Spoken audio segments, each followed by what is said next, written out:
Kat, give me a thumbs up if you can hear me okay. There you go. I got to put it in the camera so I can see it. Thank you, man.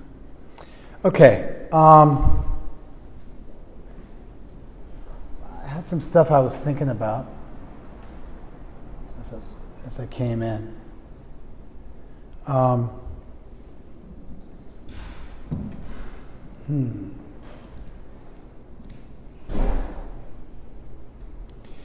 you guys know loud so they can hear you? You mean redlining contracts with a lawyer redlines? No, but it's a good. We can. What do I want to say? We can cross that out as my intention. Yeah, I know you know. All right. Let's hear you say it loud. It's just pushing it to the map. No, it's not it either. Okay, I thought with your financial background. Redlining, in the context I'm intending it, and I think you guys should have figured it out just because of current affairs.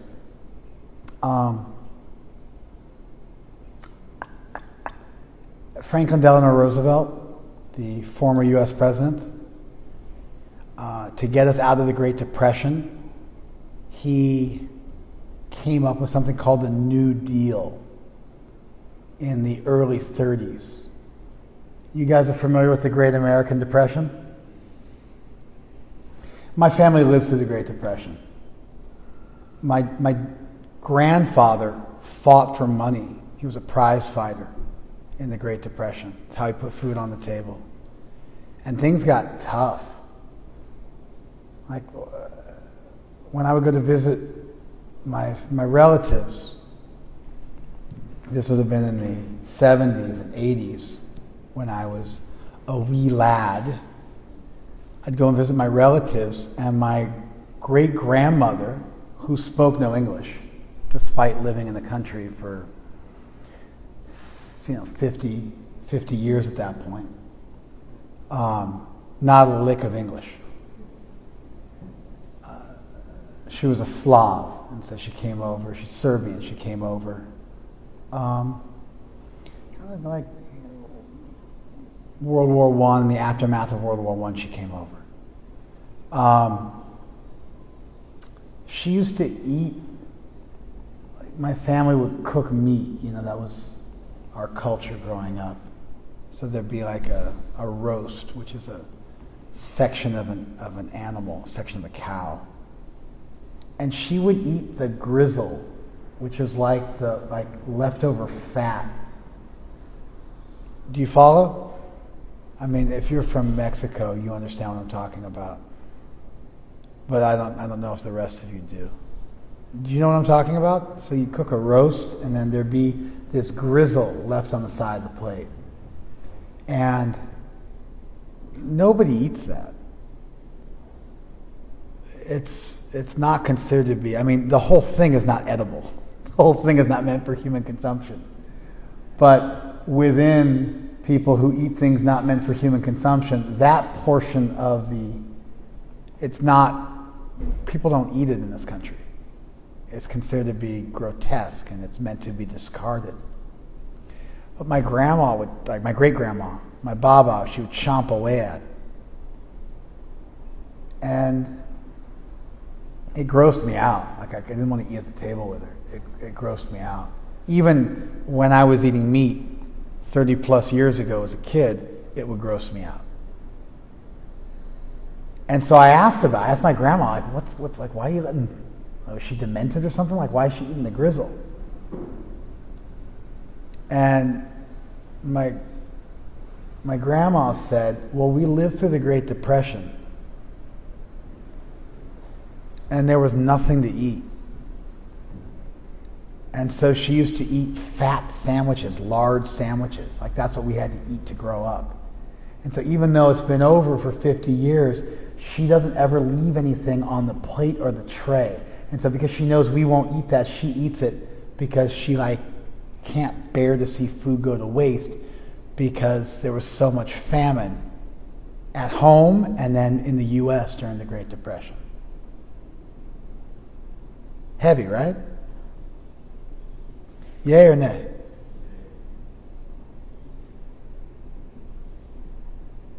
You know, like my grandma, like they like wipe their backside with newspaper. There was no toilet paper. They used newspaper because they couldn't afford toilet paper. They ate large sandwiches because they couldn't afford anything else. I mean, and my grandfather fought for cash, like on the table. You look at his knuckles and you look at his face, and it's like he'd like been through, you know, hundreds of wars to put food on the table.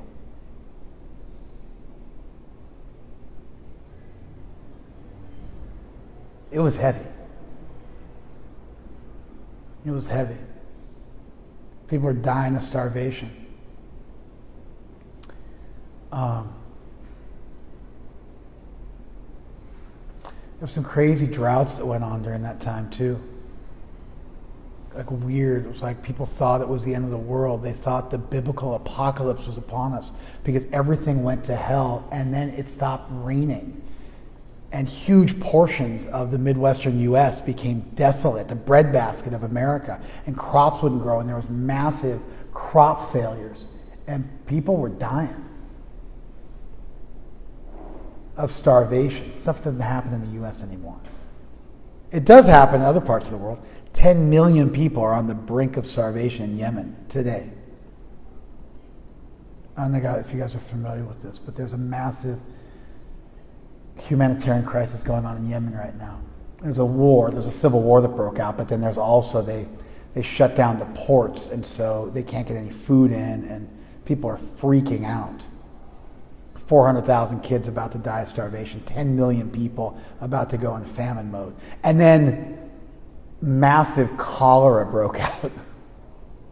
And then the coronavirus hits. And so it happens like this sometimes, where like bad stuff will happen one after another and you can't get your bearings. It's like the hits keep coming. And things go from bad to worse. Half their hospitals are non-functioning. Can't get clean drinking water. Millions of people can't get clean drinking water there. Anyway, and actually, while this was happening in the U.S., kind of the same thing was happening in Russia. You're Ukrainian, right? Russian. You're Russian. Okay. There was a massive drought also in 1932-33, like around the same time in Russia, and millions of people died. Crops failed. Millions of people died. It was happening in both countries, in the U.S. and also it was happening in Russia. There was a whole 5-year plan that Lenin had embarked on. I don't know how familiar you guys are with history, but the Bolsheviks took over in 1917 or something like that, and they became the Communist Party, and they started systematically collectivizing the country, and they hated on a group of farmers called the kulaks. The kulaks was anybody who owned more than 8 acres of land and had, more cows and more animals than the rest of the people in the surrounding area than their neighbors. And when they first started collectivizing wealth and power in Russia, they left some of the agrarian people out of the mix, and they let them have a little bit of cottage industry. They wanted to command the main portions of industry, what was later called the commanding heights of industry.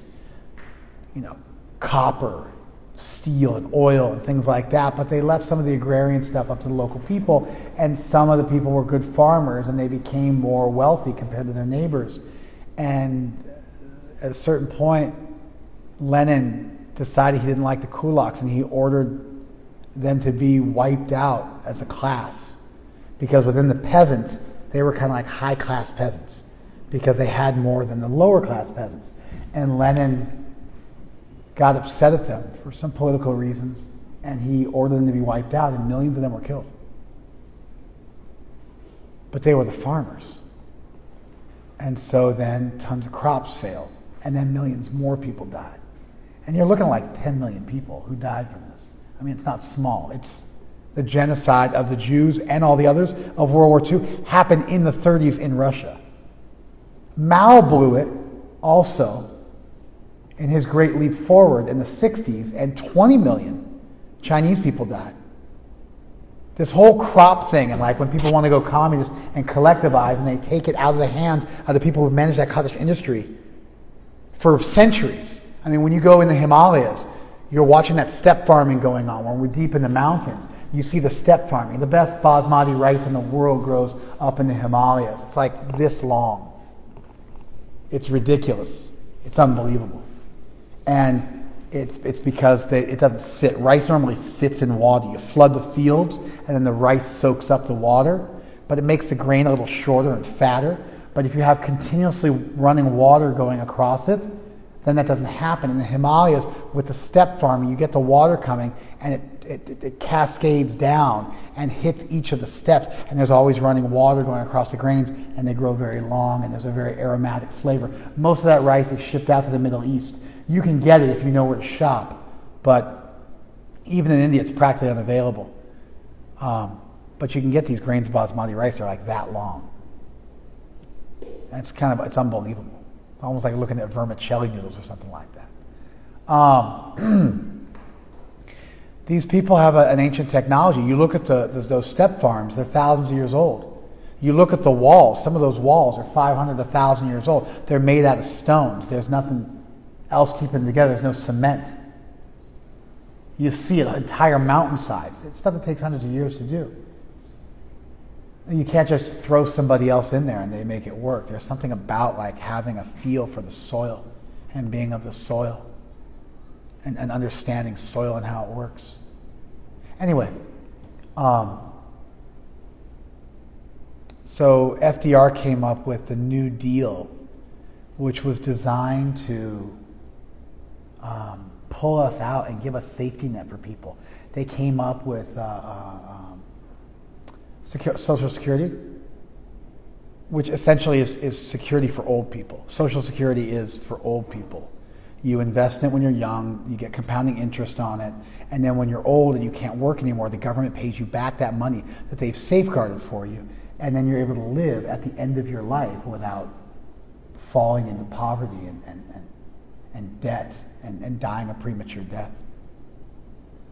And especially as the average age of people that they die at goes up, then such things are extremely important. If everybody's croaking at the age of 40 or something like that, it's not that big of a deal. When people are living in their 70s, as they are now, then having this cushion, having this safety net when you're old. Anyway, so FDR established that, Social Security. They also got money in the immediate time, because people were investing in it. It was taken out of their paycheck, so they got money immediately, and then it bought the government some time to rebuild things. He built a ton of dams. He built a ton of infrastructure roads. Many of the roads of this country were created during that time. He gave jobs to a ton of people. And he also redid the way that homes were bought. In 1930, 30% of the U.S. population owned their own home. By 1960, 60% of the U.S. population owned their own home. And how that happened was this. It used to be to buy a house, you had to have a huge down payment, 30, 40% even, of the money to buy the home. And then you had a 5 or a 10-year loan to pay it off. So buying a home was like buying a car, but even more difficult because there was a massive down payment, which you don't even need for a car nowadays. But you had like 5 years, 10 max, to pay off your entire home. This made it very difficult for the middle class to ever buy, which meant they were perpetually caught in the cycle of being a renter. And they didn't have this ability to build wealth, this kind of traditional, very blue-collar way of building wealth. We were raised that it was a very blue-collar way of building wealth. Generations prior to me, my grandparents were not raised like that. It was a luxury item that very few could afford. Anyway, FDR established the FHA, the Federal Housing Authority, and they made 30-year loans, 30-year amortized loans with no more than 10% down. That model we have for what it means to buy a home, that you put 10% down and you get a 30-year fixed-rate mortgage, and they amortize the loan over 30 years, that traditional model that your parents would have used or that my parents would have used or that we learn if you study the housing market at all. Do you guys know what I'm talking about? That model came about in the 30s. The government regulated that. They dropped insurance rates, they stepped in, and they regulated the industry. And everything changed. And the FHA guaranteed and insured those loans so the banks would be forced to give the money, and they had some assurance that they would be paid back instead of a default. And so the banks weren't just instructed what to do, but the Fed had to jump in and guarantee the loan. Do you follow? But they would only guarantee the loan in neighborhoods which were deemed to be insurable. And those neighborhoods on a map were marked in green. And the neighborhoods which were deemed uninsurable, they were marked in red. And that's the redlining I'm talking about. And those neighborhoods that were marked in red across every municipality in this country, where the FHA decided we'll insure those loans, therefore 30-year, fixed rate, amortized mortgage, 10% down, but we won't insure the loans here, therefore you can do whatever you want to do, and the banks are in charge of that, and it's privatized, and we're not going to get involved. Those lines, if you look across our fair nation, you find that those red lines are drawn, and they were drawn for 40 years, right smack dab over the top of where black people lived. Did you follow this? What that meant was that black people were forced to buy houses on contract. They were forced to take a contract loan. They gave money down to pay their rent every month. They had these horrible contracts negotiated with exorbitant rates of interest. And if they missed one payment, they would forfeit their deposit and all of their payments up till now, and they were renting to own, but they only had the house put in their name when their final payment was made. The owners of the home, the banks, could demand additional payments. They had to pay for all the fixes to their homes so the homes could be put in terrible disrepair, and the prices they put those homes at were they were double over what they were purchased for. So they sold your home at double the market value, force you to pay ridiculous rates of interest, and then put you into a contract where you didn't have even a little bit of wiggle room. Where if you missed a single payment, they would foreclose on your home, take it back, and it wasn't even like a foreclosure like we imagine, where you were given months and months and this and that, and they had to evict you. It wasn't like that back then. And they took over, and you're out on the street. And it was big business. They would sell the same home half a dozen times to people and foreclose on them over and over and over again. And if you lost your job or you hit a bump in the road or something like that and you couldn't make your payment, you were done. And everything you'd invested up to that point was gone. And a lot of these people who were buying these homes in the North were escaping lynchings and incredible Jim Crow discrimination in the South. And they weren't, the most shrewd business people. They were just coming out of an agrarian lifestyle, and they got trapped in these loans before they knew what hit them, because it's all they could qualify for. And they were perpetually caught in a cycle of poverty based on the color of their skin. That's redlining. It was outlawed in 1968, shortly before I was born.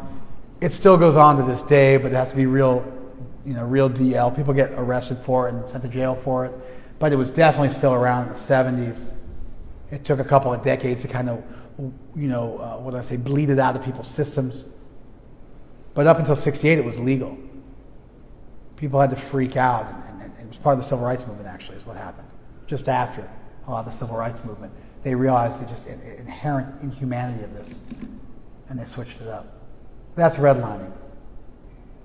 Obviously, redlining can mean a bunch of different things. It can be copywriting. It can be just a general statement about pushing things to the red, like on the car or something like that, taking it to the limit, more generally conceived of. But redlining in the way it's used in a socio-political context, refers to this phenomenon that took place, where the government actually got involved in discrimination. The federal government got involved in discriminating against black people and robbed yet another generation of their wealth after countless generations before them had been robbed. Did you know about this? You didn't, yeah. Okay. The thing is, it's like wealth is largely generational. You pass on your wealth to your children, and then they don't start from zero. They start from 10 or 20 or 50 or 60. They start ahead because you fought to get ahead. Like my grandma was a real estate agent, the daughter of the grizzle eater that I mentioned before, my Baba. And she worked, it wasn't like a high-class job or something like that, but she lived frugally her whole life so she could leave my parents a bunch of money. I mean, she suffered. And she lived incredibly frugally and put money away every week, every month, every year for her entire life, and lived largely a life of self-abnegation so that she could give my parents something. That's how it was. Wealth is largely generational. It's passed on, and the next generation, they get a leg up. They're not starting from zero. You follow? That redlining process robbed a couple of generations of their wealth. And we're just one generation out of that. Which means there's no wealth to inherit. It's not starting from zero.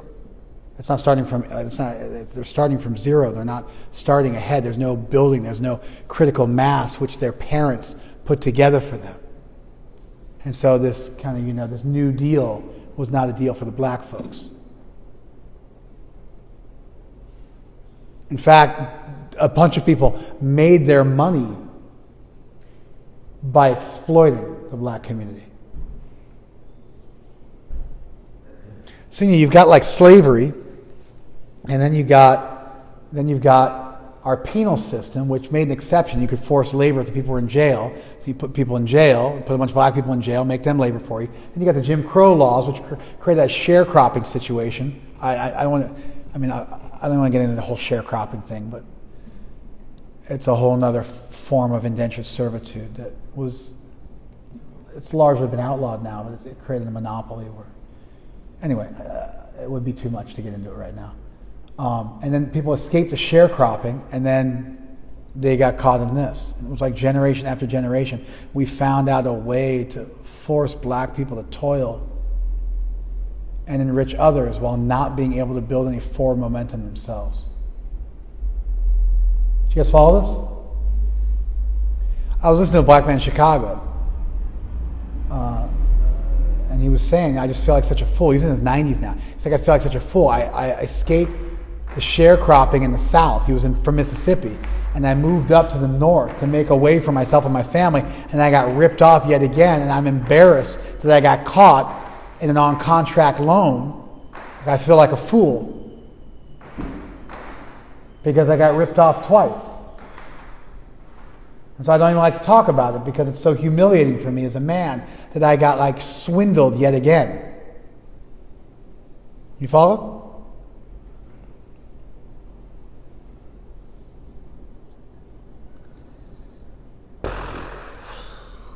Okay.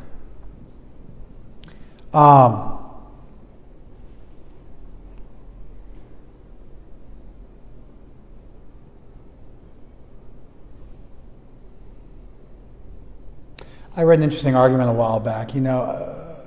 It's very seductive to say, like for me, I can be like, hey man, my family came over recently. Like all these crimes committed against black people, my family came over recently. It's not my problem. I just got here. You follow?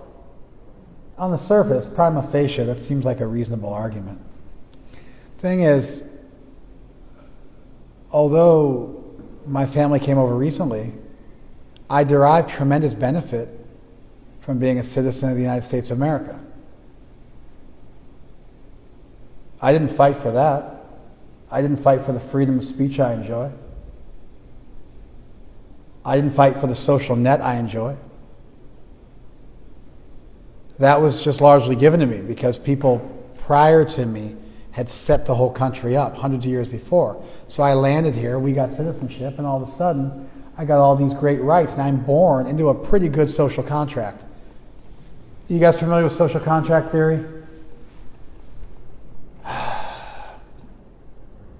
Social contract theory is the formalization of somebody like John Locke and others thinking it through and pointing out an undeniable reality about civilization.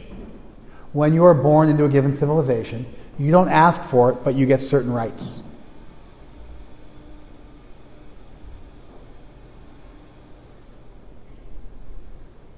In this country, it's the right to life, liberty, and the pursuit of happiness.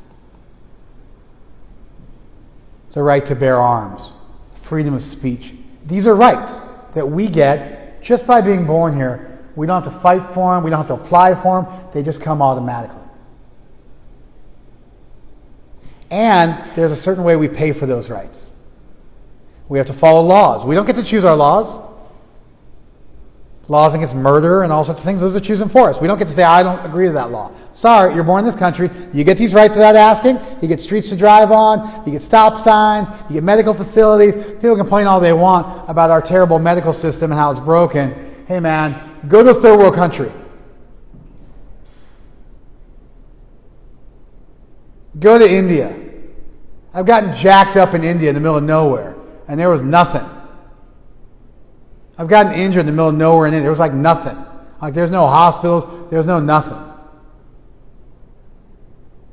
You go in India to a hospital, and you don't have money to pay, you don't get any treatment. That's it. Like they take your money before they treat you. That never happens in the U.S. They grind you from the beginning. Give me your insurance card, which social security number. They start grinding you from the minute you go in there, but they don't deny you treatment. You walk in the emergency room and they put you, they bring you back to life. And they gouge you after the fact.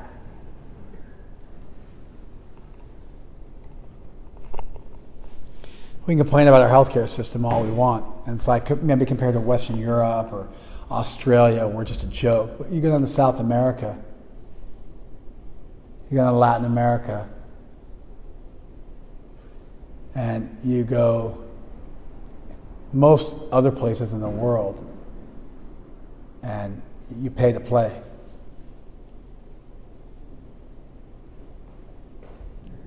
You're born in this country, you won the lottery. Black, white, or Mexican. You're an illegal alien? I mean, I'm looking at you, I'm sorry. I apologize. I apologize. You're an illegal alien, you walk into an emergency room, guess what happens? La Migra shows up, right? No. They take care of you. So the least likely place for you to get bothered by immigration officers is in a hospital. It's a no-fly zone. You show up in this country, no matter how you got here, you go to an emergency room, they take care of you.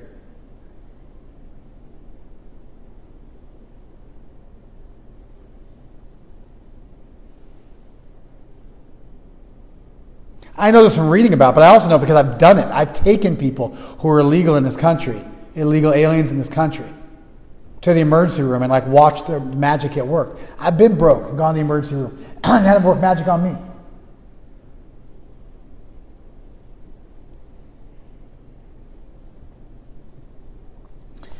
You're born in this country, you won the lottery.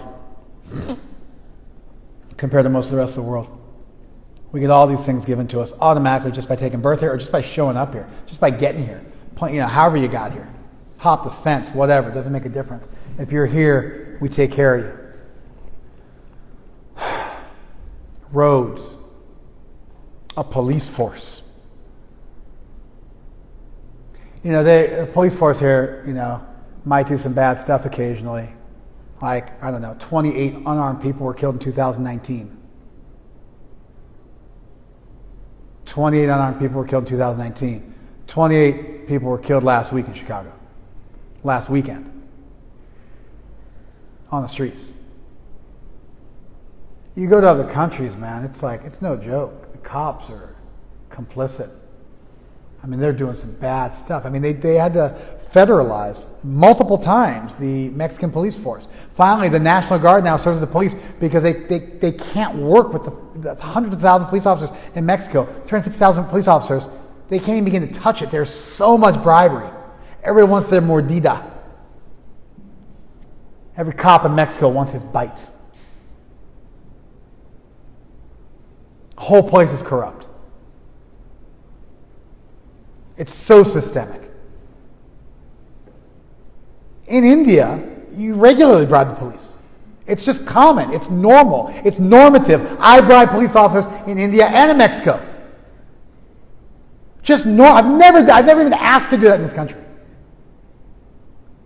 It's so clear that that's not going to get me anything. But in other countries, it's like, that's just what it is. You throw a little money around, it's like, it's okay, no problem. If you don't give them money, then they throw the book at you. You get worse than what you would get. It's so systemic in the culture that if you don't pay the bribe, you're unusual and strange, and you get singled out for special treatment. It's not even like it's a 0 and you can get +1. 0 is paying the bribe. You follow? Really, it's +1 or -1. There is no 0. That's the point. You either pay the bribe and you get a +1, or you don't pay the bribe and you get a -1. There is no 0. There is no just, I'm a law-abiding citizen, just give me the regular. The regular is not on the menu.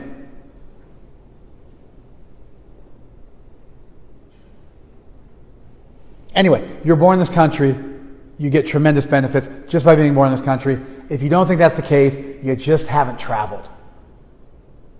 Maybe you went to London or Paris or something like that. That doesn't work. Hang in Africa for a bit. Go to India. Go deep down south. Not even that deep down south, to be honest.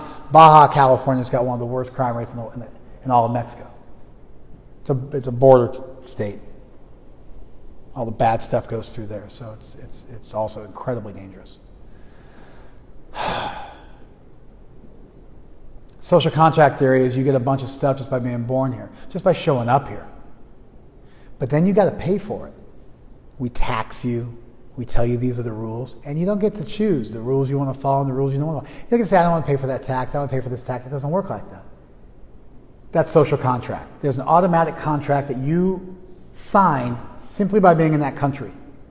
That you get certain rights and you pay for them in certain ways. Certain of your freedoms are curtailed and certain of your freedoms are guaranteed, and you just get that automatically without ever asking for it. That's social contract theory. It's not actually a theory. It's the way the entire world works and the way civilization has worked ever since it first began. Somebody just bothered to put a name on it and notice it, like the law of gravity, which was already extant. Somebody just discovered it. They didn't invent it. It was discovered, not invented.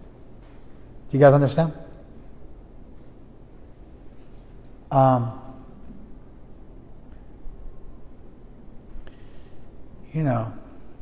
Somehow we have two social contracts in this country, one for black people and one for white people. And that's problematic. If you show up in this country and you enjoy the benefits of being in this country, then you also take on the responsibilities. Like if you want to get your inheritance from somebody, you take on their debt as well as their assets. You follow? You don't get to choose to just take their assets and not take their debts. It's a package deal. You can deny the inheritance if it's a negative inheritance. But if you take on somebody's portfolio and you inherit their estate, you inherit both their debts as well as their assets. And the only reason you accept that is if at the end of the day you wound up with more than you had to pay. And so if you're in this country and you get the benefits of being in this country, you should also take responsibility for cleaning up the messes in this country. That's fair. Therefore, saying you just got here 5 minutes ago doesn't count. You want to take the benefits of being here. You also have to take the responsibilities of being here as well. Do you guys follow this? Do you follow this? You don't have to agree with me. I'm just asking if you follow what I'm saying. Okay. All right.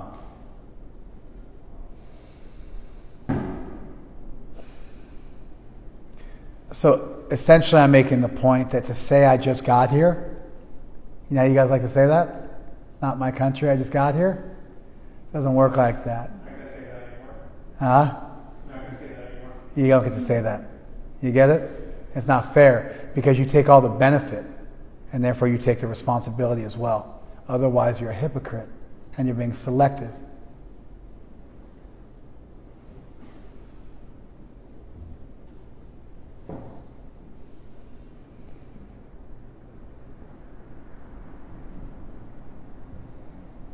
All right, so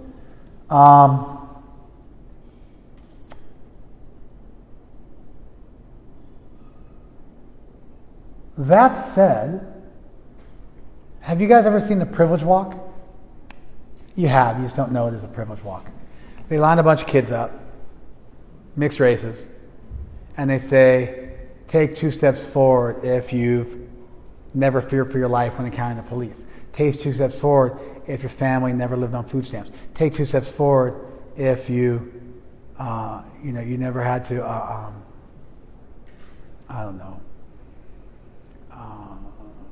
if you never got people discriminating against you because of the color of your skin.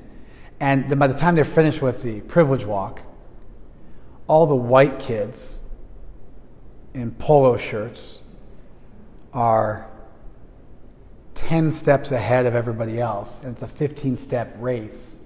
And then they say go, and obviously the black kids and the Mexican kids are back here. Usually the black kids are like way back, and the Mexican kids are kind of half back, but the white kids are so advantaged that the 5 steps that's left in the race, there's no way they're not going to win the race. And then when they make kids do this, and they say go, win $100, you win the race, the white kids usually refuse to like walk forward. And it's like everybody gets it, that they've been privileged. It's a privilege walk. You guys remember it now? It's called the privilege walk. It has different iterations, but that's the basic form of it.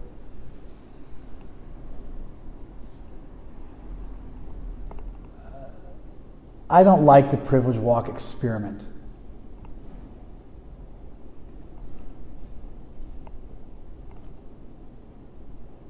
I like the concept of white privilege. Meaning, maybe I misstated. Thank you for laughing at me. I understand and agree with the concept of privileges. You're privileged if you got both your parents. You're privileged if you're born in this fair nation. You're privileged over people born in this nation of color if you're born white in this nation. You're privileged statistically over people who don't have these things.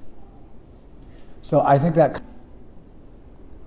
what I don't like is turning it into a race where it's a zero-sum game and one person wins and the other person doesn't win. Because I don't think life is a game where one person wins and the other person doesn't win. And I think if you are born with privilege and you still run a good race and you run 100 yards and you work hard, you get credit for that.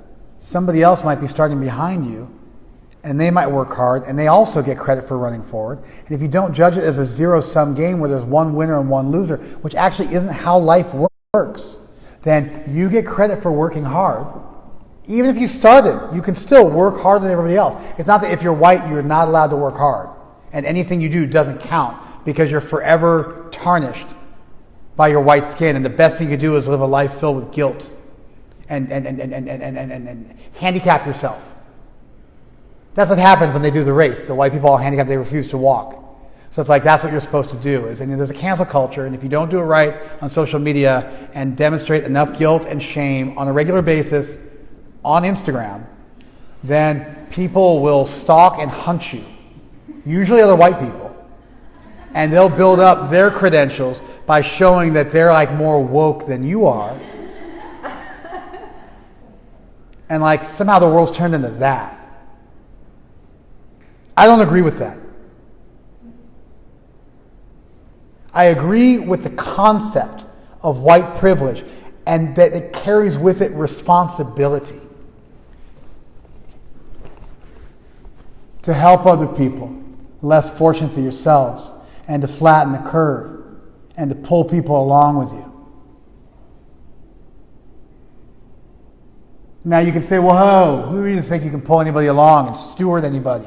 That's super patriarchal. Yeah, you can't have it both ways, buddy.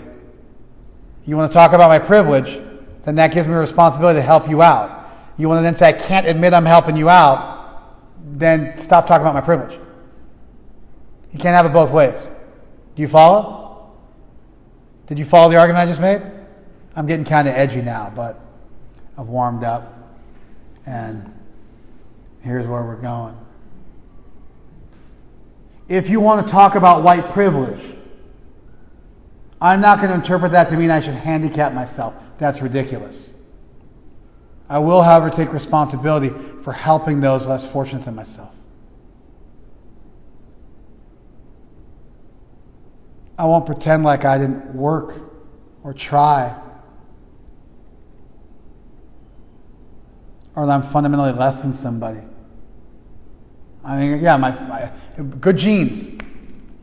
What are you going to do? Like run around, like make yourself less athletic than you naturally are? Make yourself uglier than you naturally are? Like you're handsome, so you should like scar yourself up, like to make it more fair for people who aren't genetically gifted. Everybody get dealt a hand. You're in the U.S., hey dude, you won the lottery compared to like most of the rest of the world. You're in the U.S., you're in the top like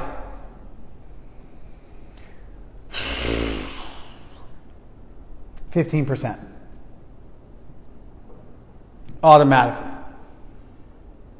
20%. You already won. You're privileged. Ridiculously privileged. We're bummed about social justice. Other people can't eat. Learn your hierarchy of needs from Maslow. People are trying to eat and get water to drink. They could care less about social justice. They're actually just trying not to starve. You got 2 million sex slaves, 20 million human traffic slaves, 3 million kids dying every year of starvation, 10 million people dying a year of starvation. 10 million people just in Yemen on the verge of starvation. In one country. Social justice, it's like, man, that's like a rich person's problem. That's like a privileged person's problem. You've all got some privilege. You've all got some demerits. You've all got some good and some bad going on.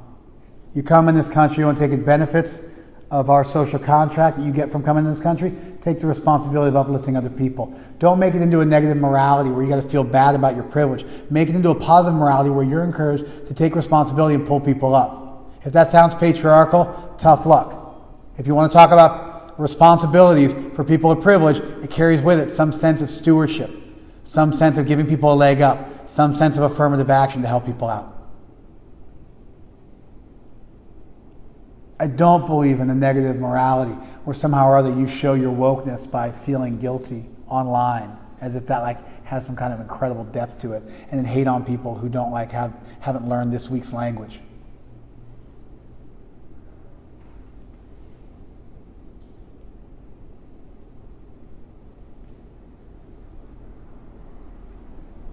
How am I doing as far as time goes?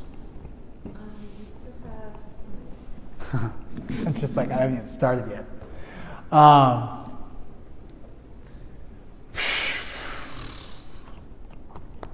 got a whole other thing I want to get into about that everybody's racist. Everybody. Because racist is really just saying you're biased. And somehow the word racist means you're like an evil Ku Klux Klan member who lynches people for pleasure, like on weekends. And so everybody's like, I'm anti-racist, I'm non-racist. Actually, you're all racist, black people included. And if you want to say you can't be racist unless there's this idea, this preposterous idea, that you can't be racist unless you're part of the majority. Racism is systemic. That's not true. Systemic racism is systemic. Individual racism is individual. If a black person goes out and shoots a white person because they're white, that's a hate crime. If they say, I shot him because he's white and I hate whitey, he's not racist? Give me a break. And if a bunch of black people together and kill a bunch of white people, that's collective racism. Until such people come into power, it's not systemic. It's not policy racism. And racism is oftentimes, even without an action, can just be an attitude.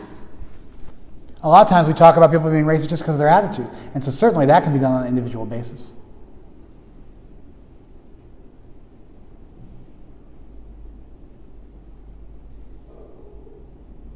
Everybody's racist. We need to demote that term as, instead of being a death knell, that if you admit to it, you're the most evil person in the world. We need to look at racists more along the ways we would look at unfair bias. And as you grow up and you learn not to be unfairly biased against people, because you realize that the stereotypes you make, which are natural, because you got to stereotype the world in order to survive. Mammals generalize and stereotype. It's why optical illusions work, because our brain processes information in chunks. We don't read individual letters. We read groups of letters together. You know that test they do online where it says if you can read this and it's all jumbled up, then you're brilliant? It's actually not true. Everybody can read it. It's just a joke. It's just a clickbait. If you think it makes you smart, that means you're stupid. We don't look at individual letters. We look at groups of letters together. That's how we learn. We generalize things. That's how we survive. We notice patterns. Optical illusions work because they interrupt a pattern, but your brain can't function and process the interruption of the pattern because you're made to look at patterns, so you see the pattern even when it's not there, and that's how optical illusions work. Stereotyping and profiling is the most natural thing in the world. It's how you learn to survive. It's why it's on your driver's license. Race genotype doesn't even match up with phenotype, with the way we look. Our genetics don't even match up with the way we look. Some people have the same genes, they look totally different. Some people who look the same have very different gene pools. Race and genetic structure, they don't even match up. Our phenotype and our genotype don't even match up clean. But it works because it's an easy way to look around and categorize things. And we're made to see patterns because it's how mammals survive, it's how higher cognitive functioning entities, including the animal world, survive. But when you start judging people collectively and you don't let the individual be themselves, that becomes biased, unfairly biased, what we know as racist.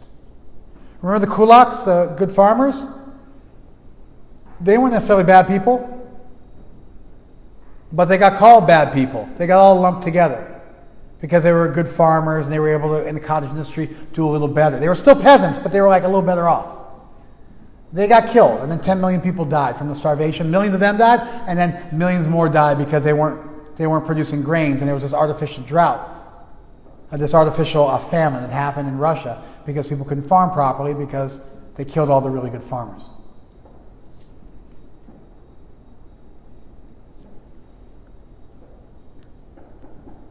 If you want to condemn white people as a class for being privileged, that's racism. It's the cleanest form of racism. It's like as clean as you get. We got to learn to judge people as individuals. And we have to start to recognize our own biases. And we got to clean them up. And we got to create a culture where it's not wrong to miss something. It's not wrong to have an outdated mode of thinking. It's not wrong to look at things wrong and educate yourself. In the same way you go to college, you go to high school, or whatever you do, and you learn new ways of looking at the world and the proper way of spelling words and the proper way to do math. You know, my son asked me to help him with his math homework. And it's like, there's that order of operations. What's the acronym for the order of operations? What is it? PEMDAS. I didn't even know that. I'm like such an idiot. I didn't even know PEMDAS. I don't even remember learning it in school. And so my son had a problem because he was applying PEMDAS. I had to realize that actually within addition and subtraction, addition goes first and subtraction goes next, and then you do that from right to left. And within multiplication and division, multiplication goes first, and you do that from left to right. And so it's like, it's not just PEMDAS where you go, the P is parentheses, and then the don't help me. I said don't help me. They're deaf. And then E is exponentials, and then M is multiplication, D is division, A is addition, and S is subtraction.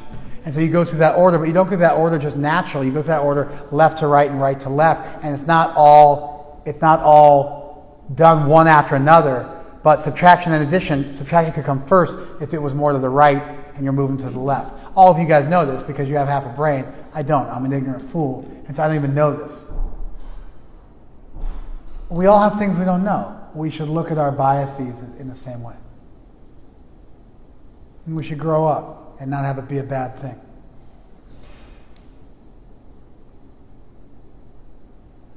We should walk this razor's edge between having some sense of identity and not being apologizing for the hand we were dealt, and not thinking that the right thing to do is to walk around feeling guilty and sandbagging yourself and crippling yourself. At the same time, we should have responsibility for bringing other people up without judging them. Save and accept to realize we need to bring them up.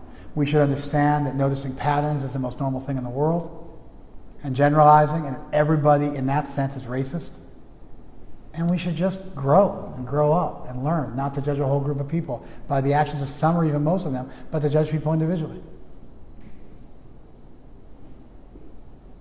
Anyway, the Gita, the verse I was going to read, it's a verse that said, Ya antar sukhi, one who's happy within themselves, antar themselves. At the same time, that person, sarva bhuta hite rata, he engages in helping other people. And so I found in the Gita, in two subsequent verses, these two ideas juxtapositioned really nicely. Where on one hand, you become self-satisfied with where you're at, you define yourself on your own terms, you move forward in your own life, you live a good, and you're unapologetic about that, and you can be proud of that, you can feel good about that. And you find your happiness within, and you're not looking outside yourself for approval by others, and you're also not defining yourself by other people's situations. And so on one hand, the Gita speaks about this incredible autonomy, and at the same time, right afterwards, it posits sarva bhuta hite rata, that you have to help other people. And I think that's nice. I really like this, that philanthropy is woven into the text of the Gita, helping people less fortunate than yourself, helping to bring people up, some sense of social responsibility for your own autonomy, but also for helping other people. I think that juxtapositioning, that walking that razor's edge, that fine line is really powerful.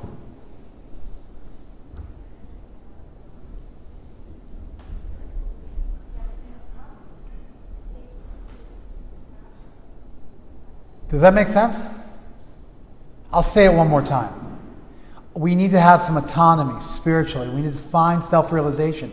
We also need to have some autonomy in this world. And we need to run the race of life, not competing with other people, but just moving forward on this great journey. And we should be grateful for the privilege that we have from being in the U.S., if we're from a non-broken family, for whatever good things have happened in our life. We should also be grateful for the bad stuff, because it's also an incredible teacher. And we should get better. And we should deal with our biases and not think that having some chink in your armor means you're a piece of crap. And we should cancel the cancer. It makes it impossible to be anything less than perfect. And you see everybody just learning the art of feeling guilty publicly. It's really gratuitous, amazing, and that might look different depending on where you landed, where you started, genetically, athletically, intellectually, societally, racially, and we should judge people by how far at some absolute point. Therefore, I don't like the privilege walk. At the same time, there by the grace of God go I, and we should help people. And in the same way we want a leg up and we want a little bit of help if we needed it, we should help other people. And we should live in a culture where we glorify that and we see that as a noble thing to help other people. And we don't have to apologize for that either. And we can help people and see when we're further along in life and bring people up with us. And that juxtaposition of autonomy and social responsibility, I think is incredibly powerful. And amazingly, it mirrors Krishna's own words. He says, I'm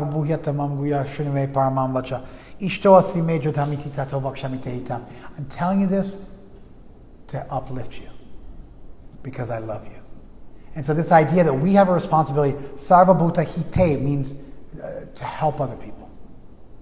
It means rata, you're engaged or you're attached, hite, in helping other people. It's in the locative and declension in Sanskrit grammar. You're engaged in helping other people. And Krishna says, tato vakshami tehita. I'm speaking this for your benefit, to help you. The same word, hitaya. Sarvabhuta, what is it? Ishtosi mijatamiti. Tato vakshami tehitaha. The same word. For your benefit, to uplift you, I'm speaking this. And so it's amazing, but Krishna loves us so much that he doesn't compromise our free will. He doesn't run the race for us. He doesn't take away. It's not a monergistic world where we have no ability to uplift ourselves, or where all the responsibility is on one person, on God. We live in a synergistic world where we have to do our part and God does his part. But we also live in a world where Krishna is really stacking the deck in our favor, and he's trying to help us without compromising our free will. And we need to have that same sense of social responsibility for our fellow men and women, and ultimately even for animals, at least to let them live. And we need to have it around the world, and also within our own country, in our own backyard. And we should uplift people whenever we can. And that model comes from Krishna himself, who's uplifting us without compromising our free will or taking responsibility for us. And we live in a synergistic world here, and it's even a synergistic world from God's perspective. Anyway, these are some of the things I was thinking about. These are the verses that came to mind, but I want to give you guys some background so you'll be able to appreciate kind of how I was viewing the verses. How are we doing? How much time we got left? 5 minutes? Wow, jeez. I thought you were saying 5 seconds. I was like, I was rushing like crazy. Okay, no, good, okay. Fantastic. So I'll just say it one more time. I got a couple of minutes left, which I never have. I see Krishna helping me, speaking the Gita, blessing me, even through my karma, and giving me these amazing opportunities to learn, but not learning for me. Helping me as my mother and father, picking me up, giving me every opportunity for my benefit because he loves me. Krishna literally says that, because I love you, I'm speaking this for your benefit. And therefore, to appreciate that and be grateful for what I've been given, I need to engage in benefiting other people. I need to pay it forward. I need to pull people up. And that's a good thing. And we should do it with our neighbors, and we should do it around the world too. Charity starts at home, but there's no reason why we have to think globally and act locally. We should also act globally. We should help these suffering people in Yemen. It's not just myopically about what's going on here. And don't think that by helping people here, you're going to help the people in Yemen. That's like the same logic that used to be behind slavery. It's like somehow you're the master race, and by helping you, it's going to uplift everybody else. Don't do that. It's like the Republican thing too. We're going to help all the job creators, and like give them no taxes, and then they're going to give you jobs, like have no oversight on them. Don't play that game. I actually have 1 minute left. Oh, great. I was ready for a 5 minute. Now I got 1 minute. So Krishna helps us. We should then emulate that and help other people. But we shouldn't do that with the sacrifice of our sense of autonomy and our sense of personal responsibility. And we don't need to do so with a bunch of guilt. We can do so with a